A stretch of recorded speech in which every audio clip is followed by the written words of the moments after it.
এমন একটি প্রাণী যেটা ১৩,০০০ বছর পূর্বে বিলুপ্ত হয়েছিল, ডায়ার উলফ। এই প্রাণীকে আবারও পৃথিবীতে আনা হয়েছে জেনেটিক ইঞ্জিনিয়ারিংয়ের মাধ্যমে, আর এই কাজটি করেছে কোলোসাল বায়োসেন্স নামের কোম্পানি। আর এই কোম্পানির ইচ্ছে তারা ভবিষ্যতে এমন আরও অনেক বিলুপ্ত হওয়া প্রাণী আবারও পৃথিবীতে ফিরিয়ে আনবে।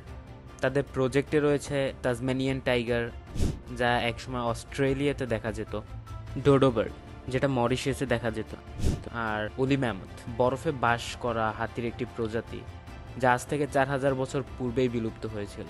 ডায়ার উলফ এই কোম্পানির প্রথম সফলভাবে ফিরিয়ে আনা একটি প্রজাতি। উলফের এই প্রজাতিটিকে আমরা কম বেশি সবাই গেম অফ থ্রোনস সিরিজে দেখেছি। এই সিরিজের অনেক মেইন চরিত্রের কাছেই ডায়ার উলফ ছিল একটি পোষা প্রাণী হিসেবে। আর এই সিরিজ থেকে অনুপ্রাণিত হয়ে এই কোম্পানি ডায়ার উলফের যে দুটি বাচ্চা জন্ম দিয়েছিল তাদের নামকরণ করা হয় রোমেলিউস, রেমোস। এই বাচ্চা দুটোর বয়স এখন ৫ মাস হয়ে গেছে। তারা জানেও না যে তারা এমন এক সময় জন্ম নিয়েছে যেখানে পৃথিবীতে তাদের প্রজাতির আর কেউই জীবিত নেই। এর সাথে আরও একটি ডায়ার উলফের ফিমেল বাচ্চা জন্ম নিয়েছে, যার নাম খালিসি। এই সব কিছুই কেমন একটা অদ্ভুত লাগছে, তাই না? তবে অনেক এক্সপার্টের দাবি এই কোম্পানি মিথ্যা বলছে। তাদের মতে ডায়ার উলফকে ফিরিয়ে আনা হয়নি, এটি নর্মাল উলফেরই একটি জেনেটিক ভার্সন বানানো হয়েছে। ১৮৫৪ সালের দিকে আমেরিকার ওহাইও নদীর পাড়ে প্রথম ডায়ার উলফের কোনো কঙ্কাল পাওয়া যায়। ১৮৫৮ সালে বিজ্ঞানী জোসেফ লেইডি বলেন এই প্রাণীকে ক্যানাস প্রজাতিতে রাখা উচিত। এখান থেকে এই প্রাণীটির বৈজ্ঞানিক নামকরণ করা হয় ক্যানাস ডাইরেস, এর অর্থ ভয়ঙ্কর কুকুর।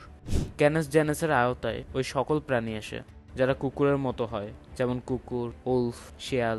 পরবর্তী পুরো সময় সবাই এটাই বিশ্বাস করত যে ডায়ার উলফ গ্রে উলফ ও মডার্ন উলফের খুব ক্লোজ রিলেটিভ ছিল।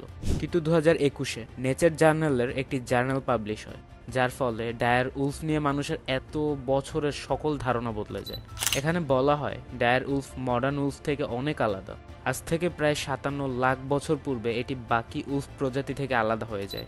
এই রিপোর্ট থেকে আরও জানা যায় যে ডায়ার উলফ নর্থ আমেরিকায় গ্রে উলফ এবং কায়োটিসের সাথে একত্রেই বসবাস করত, কিন্তু এদের মধ্যে কখনো ইন্টারব্রিডিং হয়নি, যে কারণে কোনো জিন মিক্স হয়নি তাদের মধ্যে। প্রায় ১৩,০০০ বছর পূর্বে এই ডায়ার উলফের বিলুপ্তি হয়ে গেছে, কিন্তু গ্রে উলফ আজও রয়ে গেছে পৃথিবীতে। এর পেছনে আসল কারণটা কি? এক্স্যাক্ট কারণ কারো জানা না থাকলেও ধারণা করা হয় ডায়ার উলফ বড় প্রাণী শিকার করত। ডায়ার উলফ যেসব প্রাণী শিকার করত সেগুলো বিলুপ্ত হয়ে যাওয়ার কারণেই ডায়ার উলফেরও বিলুপ্তি হয়েছে। এখন কথা হচ্ছে কোলোসাল বায়োসায়েন্স কোম্পানি বিলুপ্ত হয়ে যাওয়া প্রাণী আবার কিভাবে ফিরিয়ে আনলো। বিলুপ্ত হয়ে যাওয়া প্রাণী ফিরিয়ে আনাকে ডি-এক্সটিনশন বলে। ডি-এক্সটিনশন ৩ ভাবে হয়ে থাকে। First, back breeding. এই ক্ষেত্রে যে প্রাণীটি বিলুপ্ত হয়ে গেছে ওই প্রাণীর কাছাকাছি এমন কোনো প্রাণী খোঁজা যার সাথে বিলুপ্ত হওয়া প্রাণীর বৈশিষ্ট্যের মিল রয়েছে। এরপর তাদের নিজেদের মধ্যে ব্রিডিং করিয়ে করিয়ে বিলুপ্ত হওয়া প্রাণীর বৈশিষ্ট্য এই প্রাণীর মধ্যে আনার চেষ্টা করা হয়। উদাহরণ হিসেবে আমরা কোয়াগা প্রজেক্ট দেখতে পারি। কোয়াগার শরীরের সামনের অংশে জেব্রার মতো এবং পেছনের অংশ অনেকটা ঘোড়ার মতো। এটি সাউথ আফ্রিকায় পাওয়া যেত। ১৮৮৩ সালের দিকে এরা বিলুপ্ত হয়ে যায়। এরপর কিছু সায়েন্টিস্টরা ১৯৮৭ এর দিকে এই প্রাণীকে ফিরিয়ে আনার চেষ্টা করে। এক্ষেত্রে তারা এমন জেব্রার খোঁজ শুরু করে যাদের শরীরে স্ট্রাইপ কম। এমন জেব্রা খুঁজে বের করে তাদের মধ্যে ব্রিডিং করানো হতো। এতে করে জন্ম নিত কম স্ট্রাইপের বাচ্চা। এরপর এর মধ্যে থেকে খুঁজে কম স্ট্রাইপের বাচ্চার সাথে তাদের আবারও ব্রিডিং করানো হতো। আর এই প্রসেস ২০ বছর চলার পরে একসময় প্রসেসের জন্ম নেওয়া বাচ্চাগুলো দেখতে অনেকটা কোয়াগার মতো লাগতে শুরু হয়। বর্তমান সময়ে প্রজেক্টের রেজাল্ট ওয়েবসাইটে দেয়া আছে। এখানে ১৯৮৭-তে তোলা একটি ছবি আর ২০২২-এ তোলা একটি ছবি। এখানে খুব স্বাভাবিকভাবেই পরিবর্তন দেখা যাচ্ছে। এই প্রসেসের কনস হলো এরা দেখতে এক হলেও এই নতুন প্রজাতি আর বিলীন হওয়া প্রাণীর মধ্যে বৈশিষ্ট্যের মিল নাও থাকতে পারে। সেকেন্ড টেকনিক, জিন ক্লোনিং। ক্লোনিংয়ের মাধ্যমে আবার যে কোনো প্রাণীর জিন হুবহু কপি করা সম্ভব, কিন্তু এই টেকনিকের জন্য বিলুপ্ত হওয়া প্রাণীর সুরক্ষিত কোষের প্রয়োজন পড়ে। কারণ সুরক্ষিত কোষ থেকে নিউক্লিয়াস বের করে তার কাছাকাছি জীবিত প্রজাতির প্রাণীর এগে এটি স্থাপন করা হয়। এটা শুনতে যেমন কঠিন মনে হচ্ছে, করাটাও কঠিন। এজন্যই ১৯৯৬-তে প্রথম এই টেকনিকের ব্যবহার করা হয়েছিল। এর ফল ছিল ডলি দ্য শিপ। এবার আসা যাক তৃতীয় পর্যায়ে, জেনেটিক ইঞ্জিনিয়ারিং। এই টেকনিকটি সবচেয়ে ভরসাযোগ্য ও নতুন টেকনিক। এক্ষেত্রে ব্যবহার হয় বিলুপ্ত হওয়া প্রাণীর কঙ্কাল, কারণ কঙ্কালে মৃত প্রাণীর ডিএনএ হাজার বছর ধরে প্রিজার্ভ থাকে। এক্ষেত্রে সায়েন্টিস্টরা মৃত প্রাণীর কঙ্কাল থেকে ডিএনএ সংগ্রহ করে আর খুব নিখুঁতভাবে স্টাডি করে আর বোঝার চেষ্টা করে এক্স্যাক্টলি কোন জিন বিদ্যমান আছে বিলুপ্ত হওয়া প্রাণীর ডিএনএতে। সেটা খুঁজে বের করে কম্পেয়ার করে সবচেয়ে কাছাকাছি জীবিত সিমিলার প্রজাতির প্রাণীর ডিএনএর সাথে। এরপর ডিএনএ এডিটিং ব্যবহার করে জীবিত প্রাণীর সেলে ওই জিনটি পরিবর্তন করা হয় যেটা বিলুপ্ত হওয়া প্রাণীর সেলে ছিল, আর প্রস্তুত হয় বিলুপ্ত প্রাণীর নতুন সেল।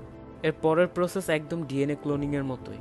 জেনেটিক ইঞ্জিনিয়ারিং এর সবচেয়ে বড় চ্যালেঞ্জ হলো বিলীন হওয়া প্রাণীর এক্স্যাক্ট ডিএনএ পাওয়া, কারণ যে কঙ্কালগুলো থেকে ডিএনএ কালেক্ট করা হয় তা হাজার বছর ধরে মাটির নিচে চাপা থাকে, আর এই ফসিল থেকে ডিএনএ কালেক্ট করা আসলে একটি বড় চ্যালেঞ্জ। তার সাথে রয়েছে ডিএনএ এডিটিং এর সময় যখন লাখ লাখ জিনের পরিবর্তন করা হয়, এটা মোটেও সহজ কাজ নয়। সাল 2021-এ আমেরিকার বিলিয়নিয়ার বেন লাম ও জেনেটিক্সের খুব পরিচিত একজন বিজ্ঞানী জর্জ চার্চ, এই দুজন মিলেই কোলোসাল বায়োসায়েন্স কোম্পানিটির প্রতিষ্ঠা করে।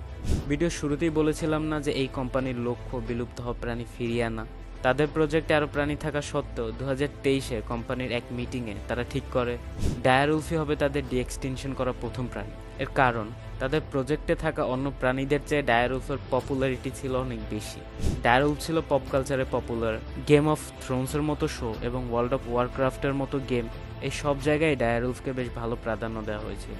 ডায়ারুলফ এত পপুলার হওয়ার কারণেই এই কোম্পানি ডায়ারুলফ সিলেক্ট করে, এতে করে কোম্পানিরও পাবলিসিটি বাড়বে।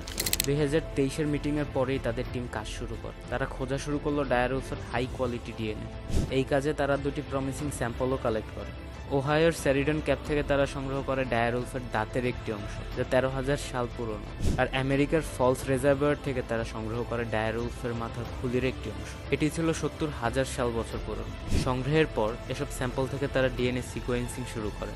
আর কোম্পানির ভাষ্য মতে এই দুই স্যাম্পল থেকে তারা এত পরিমাণ ডেটা সংগ্রহ করতে পেরেছে যা আগের যে কোনো গবেষণার তুলনায় 500% বেশি। এরপর তারা স্যাম্পল থেকে যা ডিএনএ সংগ্রহ করেছে তা গ্রে উলফের ডিএনএর সাথে কম্পেয়ার করা শুরু করে, কারণ ডায়ারুলফের সবচেয়ে কাছের যে প্রজাতিটি এখন জীবিত আছে সেটি গ্রে উলফ। এই দুই প্রাণীর ডিএনএর মধ্যে 99.5% মিল রয়েছে। পরবর্তী কাজ ছিল গ্রে উলফের ডিএনএ তেমন কোন জিন আছে যা পরিবর্তন হলে গ্রে উলফ ডায়ারুলফে পরিণত হবে, এই জিনগুলো শনাক্ত করা। আর তারা 14টি জিন শনাক্ত করে পরিবর্তনের জন্য। এরপর ডিএনএ এডিটিংয়ের মাধ্যমে তারা গ্রে উলফের ডিএনএতে শনাক্তকৃত জিনের পরিবর্তন করে। আর ডিএনএ থেকে শনাক্তকৃত জিনের পরিবর্তনের জন্য তারা ক্রিসপার ক্যাস9 টেকনোলজি এর ব্যবহার করে। ডিএনএ এডিটিংয়ের মাধ্যমে তারা গ্রে উলফের সেলসের ডিএনএতে 14টি জিনে 20টি পরিবর্তন করে, আর হাজার হাজার সেলস তারা ল্যাবে গ্রো করতে থাকে।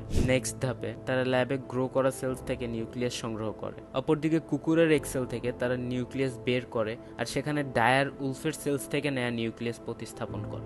2024-এর অক্টোবরে এই প্রেগনেন্ট কুকুরকে সি সেকশন করা হয়, আর এভাবেই জন্ম নেয় ডায়ার উলফের বাচ্চা দুটি, রোমেলিউস অ্যান্ড রেমস। আশা করি বুঝতেই পেরেছেন কিভাবে বিলুপ্ত হওয়া ডায়ার উলফকে আবারও পৃথিবীতে আনা সম্ভব হয়েছে। এই ভিডিওটি ভালো লাগলে আমার চ্যানেলের বাকি ভিডিওগুলো একবার চেক করে আসতে পারেন। চ্যানেলে নতুন হলে প্লিজ চ্যানেলটা সাবস্ক্রাইব করুন। দেখা হচ্ছে নেক্সট কোনো ভিডিওতে, ততক্ষণের জন্য টাটা।